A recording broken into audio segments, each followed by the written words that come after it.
वहीं 2022 में होने वाले विधानसभा चुनाव से पहले जीत की राह तैयार करने में जुटे समाजवादी पार्टी अध्यक्ष अखिलेश यादव ने रविवार को मिशन पूर्वांचल के तहत बहुजन समाज पार्टी की गढ़ कहे जाने वाले अंबेडकर नगर में जनादेश महारैली संबोधित की, जिसमें उन्होंने एक बार फिर से बीजेपी और यूपी सरकार पर हमला किया। बिल्कुल, और अखिलेश यादव ने पूर्वांचल एक्सप्रेस वे की गुणवत्ता पर सवाल उठा दिए। कहते हैं कि बीजेपी ने समाजवादी पार्टी की तरह बेहतरीन एक्सप्रेसवे नहीं बनवाया है।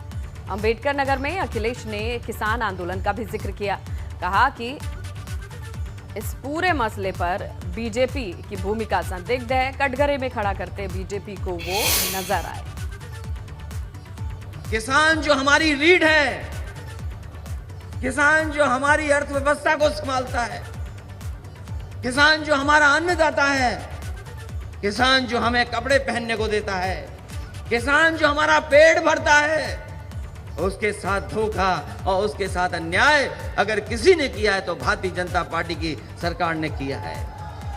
दुनिया में अगर किसी ने बदनामी कराई है भारत की तो यही भारतीय जनता पार्टी के लोगों ने भारत की बदनामी कराने का काम किया। इसलिए हम आपसे अपील करना चाहते हैं, ये झूठ बोल करके सत्ता में आए हैं, ये गरीब पिछड़ों को धोखा दे करके सरकार में आए हैं। इन्होंने 5 साल जो अभी हो जाएंगे उसका हिसाब किताब नहीं देना चाहते हैं। आज भी ये सरकार शिलान्यास का शिलान्यास कर रही है, उद्घाटन का उद्घाटन कर रही है, और 4.5 साल बनने के बाद भी, इतना समय गुजर जाने के बाद भी ये अपना काम नहीं उद्घाटन कर पा रहे हैं। लेकिन यही नहीं रुके जया अखिलेश यादव, क्योंकि अंबेडकर नगर में सपा की महारैली में रविवार को अखिलेश यादव ने बसपा से निष्कासित 2 नेताओं राम अचल राजभर, लालजी वर्मा को सपा की सदस्यता दिलवाई।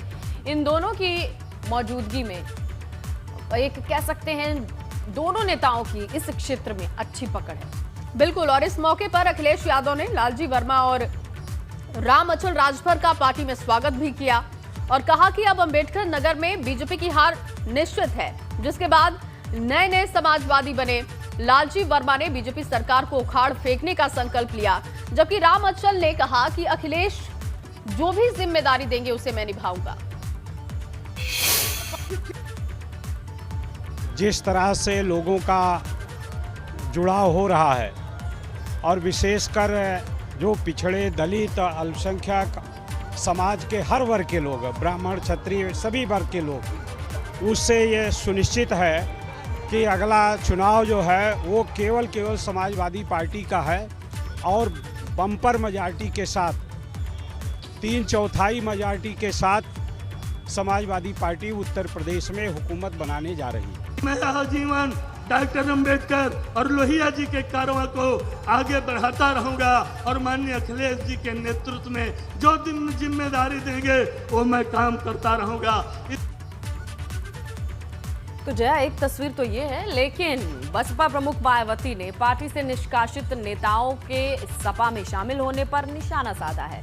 मायावती ट्वीट करती हैं और कहती हैं कि बीएसपी व अन्य विरोधी पार्टियों के भी निष्कासित किए गए लोगों को सपा में शामिल किए जाने से इस पार्टी का कुनबा व जनाधार आदि बढ़ने वाला नहीं है, बल्कि इससे ये और भी घटता और कमजोर होता चला जाएगा। जबकि सपा को ये मालूम होना चाहिए कि ऐसे स्वार्थी व दल बदलू किस्म के लोगों को लेने से इनकी खुद की अपनी पार्टी में शिक्षार्थी लोग अब बहुत गुस्से में हैं, जो अधिकांश बीएसपी के संपर्क में है, और वैसे भी वो चुनाव में अंदर इस पार्टी को काफी नुकसान पहुंचाने वाले हैं।